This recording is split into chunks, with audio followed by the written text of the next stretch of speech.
Dear audience, my salams and greetings to everybody. I am Ummehani Islam, presenting the history of our current education system and the proposal of Hizb ut-Tauheed to reform this system.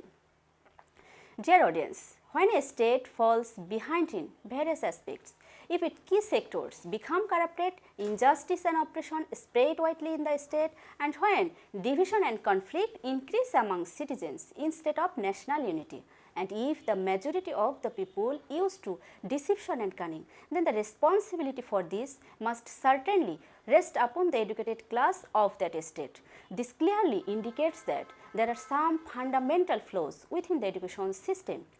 It's a historical fact that the foundation of our current education system was laid during the British colonial rule, and behind it, it was a carefully planned political objective.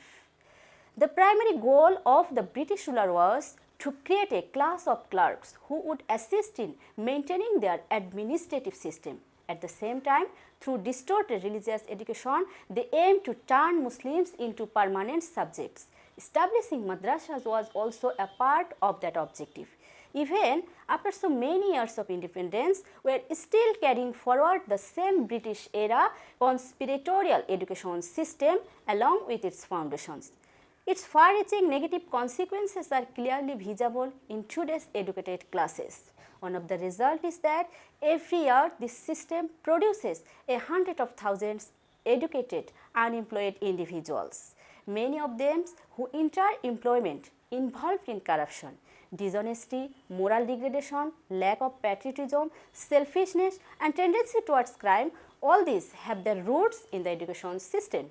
Therefore, this problem cannot be solved through partial reforms. Rather, the goal, structure and foundation must be rebuilt. When the British temporarily defeated India, they introduced two types of education system. One was madrasa education and another general education system. The syllabus and curriculum of this institution was determined by the Christian scholars. For 146 consecutive years, 26 Christian Orientalists taught Islam to Muslims. It doesn't require great intelligence to understand that the version of Islam they taught to Muslims could not possibly be the true Islam of Allah and His Messenger. This system is still continuous today. Those who graduate from madrasa often find that there are no effective arrangements for their employment. So many of them turned religion into a means of their livelihood. On the other hand, the general education system produces a group of world-oriented, materialistic individuals influenced by Western ideology. They tend to believe that religion is backward, promotes blind faith and narrow-mindedness. Therefore, worldly life becomes more and more important to them. Many believe that performing a few rituals is enough to attain paradise. Considering the religious beliefs, culture and needs of the country, we, Hizb ut-Tauheed, proposed a balanced education system.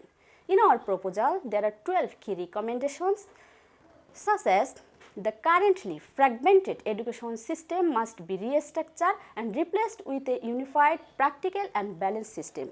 The goal of education will be produce skilled, moral and disciplined human resources. Equal access for education must be ensured for both the rich and the poor. Education will not turn into a commercial commodity. Students must be taught life-oriented, skill-based education so that after finishing their education, they could not become a burden for his family or society. Conspiratorial era narrative education must be avoided. Students must be taught accurate history. We strongly believe that our proposal is easy, time appropriate, acceptable, sustainable and practical. If our proposal will be accepted, after finishing their education, an educated people will not become a burden for his family or society. Rather, he would become a valuable human resources for our country. Thank you, everybody.